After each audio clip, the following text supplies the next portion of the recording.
In today's video, we're going to be discussing Zack Snyder's history in the DC Extended Universe, and literally all of the stupid decisions which led to the end of his side of the DC Extended Universe. We'll talk about some stuff you may know, some stuff you might not know, and we're just gonna have a good old discussion about the subject. This video is sponsored by Winx DVD Ripper, a perfect tool for making backups of all your favorite DVDs and Blu-rays, so you can watch them anywhere and at any time. Although I wouldn't go recommending watching your favorite movies while having a prostate exam. Other than that though, it's pretty airtight. They regularly do special offers and giveaways, so be sure to check out the details in the description below.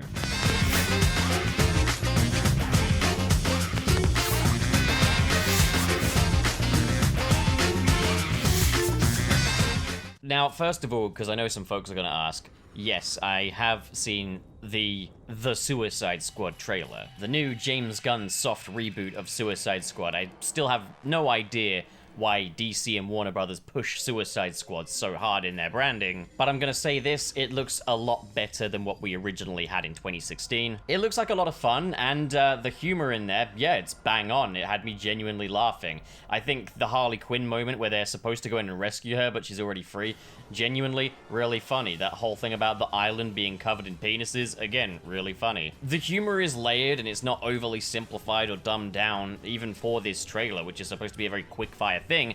So, like, yeah, that's all immediately very promising. Aesthetic looks good. I think James Gunn's a good fit. I have a theory they always wanted him in the first place, but, like, fair enough, it works. I am slightly concerned about the fact that the villain or the threat seems to be like a big world-ending event-level threat, but, hey, shut up. Right, now on to the part of the video that I actually wanted to talk about. The conception of the DC Extended Universe, the point where Zack Snyder's man-seed met the egg that Warner Brothers have. Fucking hell, I hate that allegory. The humble beginnings, it all begins with Man of Steel. Okay, that we know. This would set up the DC Extended Universe as a very different thing from the Marvel Cinematic Universe in that it didn't play down the more ridiculous aspects of these characters with tongue-in-cheek comedy and small scales, but instead made a Goliath biblical take on the source material with allegories pertaining to the real world. Superman had been fully reimagined from the guy that would go receive the president's $1 million diamond ring to an allegory about outsiders in modern post 9/11 America. Man of Steel was playing its own game, and while it wasn't exactly a critical darling,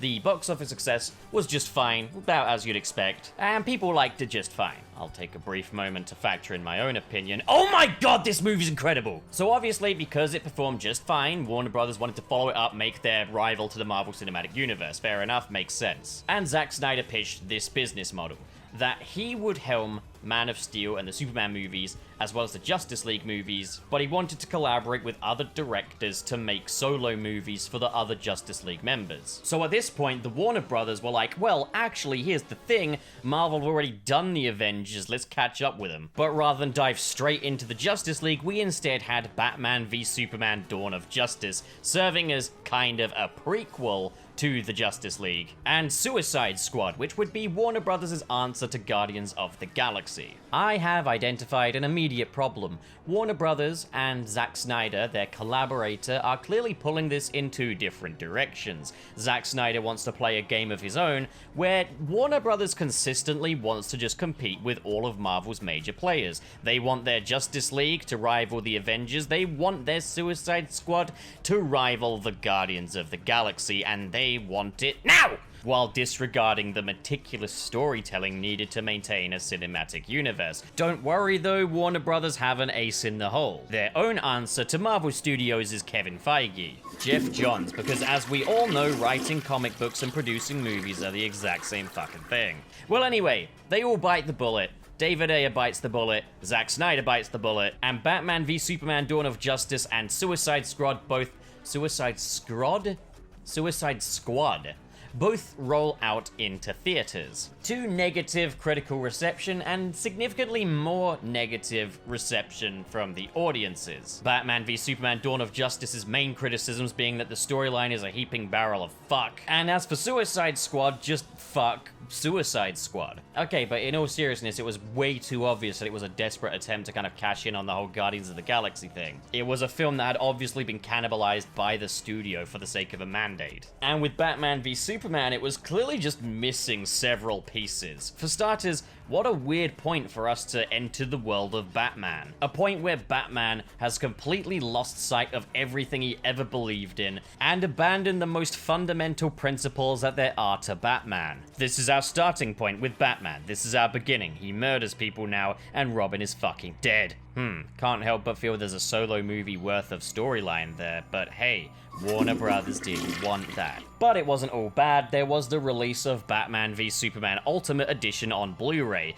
an expanded version of Batman v Superman to a 3-hour runtime, which Warner Brothers felt would be inaccessible for general audiences, as well as an R rating, and of course they want to get that kid money. But response to the Ultimate Edition was a lot better for its much more cohesive story and more breathing room. Here's the thing though, Warner Brothers banked a bit too much perhaps on people buying the Blu-ray of a film they already didn't like, and in the end, Batman v Superman, to no fault of its own, underperformed, as the studio hacked and chopped its theatrical cut out of any kind of cohesion. Once again, the director's vision being at odds with what the studio wanted. So by the time Justice League rolls around, Warner Brothers are in full damage control. Justice League had been in production long before the release of Batman v Superman Dawn of Justice, so no one really knew at the time it had started shooting as to what kind of reception Batman v Superman would get, so Zack Snyder was just off to make his 4-hour-long epic. But with the reception to Batman v Superman, everything grinds to a halt. And the studios and Jeff Johns are like, okay, Mr. Snyder,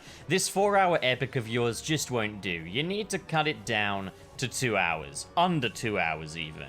So obviously, they haven't really learned from their mistakes with Batman v Superman Dawn of Justice. Once again, they made their bed with a director that specializes in lengthy epics, and will now proceed to cut chunks out of it in hopes that it will be palatable for general audiences outside of the core fan base. Even though with the Batman v Superman Dawn of Justice Ultimate Edition, it was proven that people like a better movie. A higher quality of film will tend to yield better results. Now, of course, it could be argued that, okay, it is wise to keep kids factored into the audience of DC films. But, I mean, the exact year that Batman v Superman came out, Deadpool also came to theaters and was a smash hit with an R rating. Now, I'm going to be honest, I still don't think that they inherently need to do R-rated DC films. I mean, imagine being a little kid and being told you can't go see the Batman v Superman movie. You'd be fucking mortified. Then again, at the same time, fuck them kids. I mean, like, they don't have to pay bills or rent or anything like that. Just fuck them. Also, just here's a pitch for the Board of Film Classification. If a child has a horrible abusive upbringing, you should let them go and see the R-rated movie. This is why I don't work in government, okay? So yeah, it's all pretty evident right now that Warner Brothers are learning all the wrong lessons from Batman v Superman Dawn of Justice, but things do take a turn for the worst. Now, here's the thing, there's some conflicting theories on this one. Zack Snyder departs Justice League. On one hand, there are people saying that Zack Snyder was fired and Warner Brothers used a tragic event in Zack Snyder's life as a kind of a patsy, as kind of a get out for that, which would be utterly fucking despicable. And then there's the version that the studios go with, that he left to be with his family at a tragic time. God, I really wish both of those weren't so believable as they are, but they are. But as it stands, for the production of Justice League, it's not a big deal, as the film is pretty much finished. Warner Brothers just wants a few reshoots, just a few insert shots of the characters all smiling so the audience can have a good time while watching it. But someone needs to oversee that and that post-production process, so Warner Brothers, Jeff Johns, John Berg, all that shit, they're all like, well, The Avengers is the movie we're kind of competing with here. Why don't we get in Avengers director Joss Whedon? So he comes in, and he's gonna oversee the post-production, but from what I understand, Jeff Johns is like, hey Joss, you're a talented filmmaker. Why don't you rework the movie a little more? Make it more of a Joss Whedon film, if you get me. A little bit more Avengers, a little less Justice League. Avengers is successful, people like that, so, you know, I really trust you. So then Joss Whedon abuses the cast and crew, gets extra pickup shots of Gal Gadot's ass, and probably cheats on his ex-wife some more. And, like, beyond the incompetence of that movie, it's pretty obvious that they wanted to put an end to the Snyderverse. Because Darkseid is cut, all of the sequel setup is cut, the Nightmare is cut. It's a much more conclusive story now. It's a shit one, but it's a much more conclusive story. Which is great for Warner Brothers because they've wanted to get out from Zack Snyder's DC Films universe, with how hastily they jumped to Batman v Superman Dawn of Justice and the nonsensical, clearly chopped up storylines. Who does that Zack Snyder think he is? And that right there is the gaslighting of the studio hierarchy, because all of the decisions which led people to not like Zack Snyder's DC films were on the part of the studios. Well, at least the bigger ones. I mean, I understand there's some of Zack Snyder's creative decisions that you either roll with or you don't, but more of the kind of objective factors that had people going, phew-wee, what a stinky movie. Those were much more on Warner Brothers. In fact, I remember one of the most common criticisms of Justice League and Batman v Superman being that they should have had individual films in build-up, solo movies, which is what Zack Snyder always wanted to do. And it's funny that the DC Extended Universe post-Justice League has been devoted strictly to solo movies. Isn't that wizard? And so Warner Brothers takes a sigh of relief, says, well, people sure as hell don't want any more Zack Snyder now, and we got no plans of giving him any, so we can proceed to work on more DC solo films, like we always intended. But it turned out that people weren't that stupid. They were fully aware that Justice League had been tampered with, and were like, okay, where's the real one? Like, you can pull that shit with Batman v Superman. You can't pull that level of shit with Justice League. It's a bit more important than that, so where is the Snyder Cut? And of course, Zack Snyder was speaking out as well, saying, yeah, there's a Snyder Cut, it's a very different movie, and people were like, yeah, I want to see that.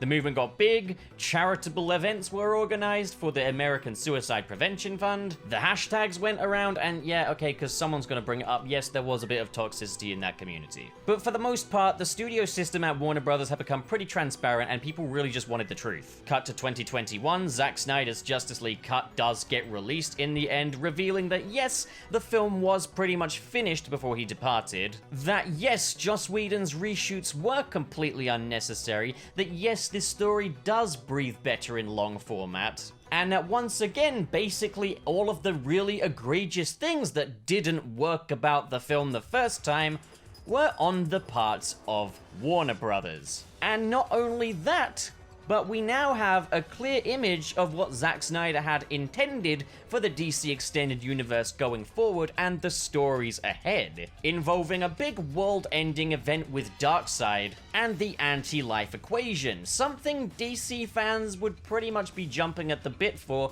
and would make a worthy rival for Avengers Endgame. So while Zack Snyder and DC fans are very impressed with Zack Snyder's Justice League and are very grateful to finally have the film, in many ways, people are even more angry about how Zack Snyder has been treated by the studio, Warner Brothers, by the Warner Brothers executives. Add to the shit soup Ray Fisher outing Jeff Johns, Joss Whedon, and other Warner Brothers executives for abuse of power, racism, and other gross misconduct. And it's all becoming very apparent that Warner Brothers are gaslighting Zack Snyder and the audience. And then Warner Media executive Ann Sarnoff comes out and says there are no plans to continue from Zack Snyder's Justice League or release David Ayer's cut of Suicide Squad. We've got a Flash solo movie coming which will retcon the entire Snyderverse out of existence while also setting up a multiverse. And that the plan going forward will be to have Batman in his very own universe,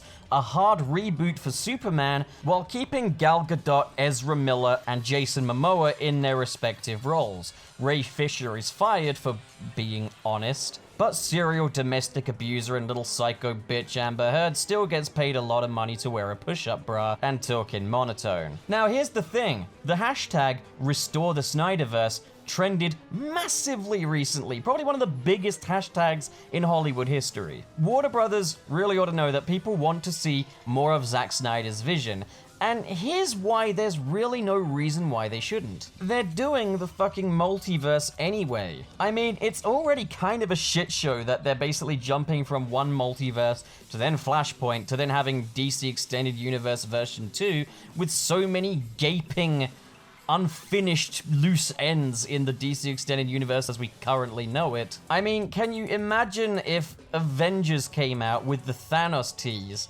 and then they just entered a new continuity, recast a bunch of the major characters, and, I don't know, had Iron Man take place in his own separate universe? Also, can you imagine doing a Flashpoint event just to retcon the work of one particular director?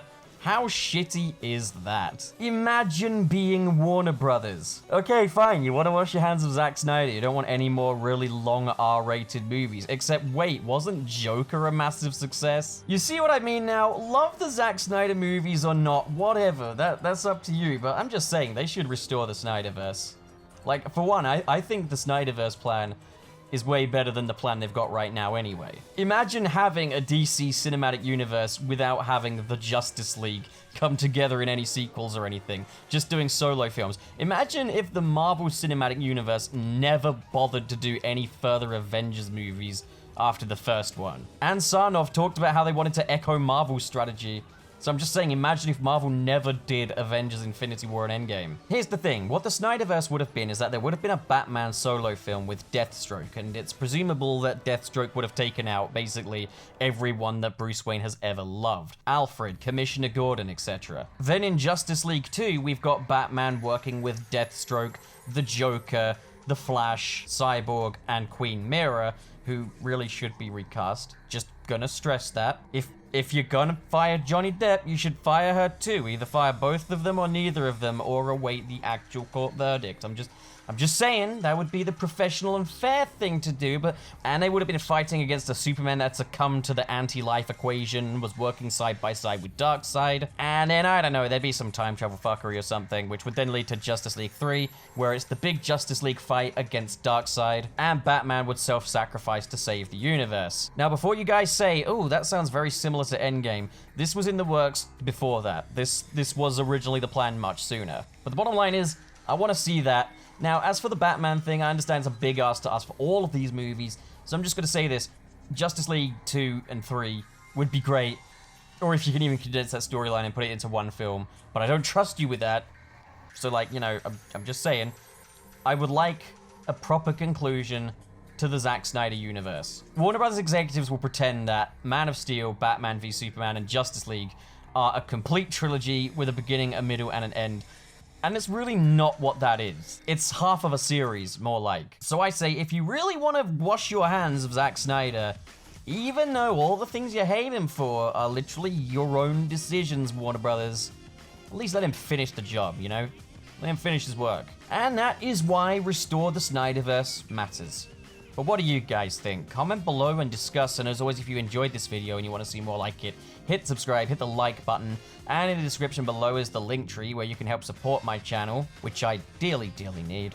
And, yeah, thank you so much for watching, guys, and have a great day.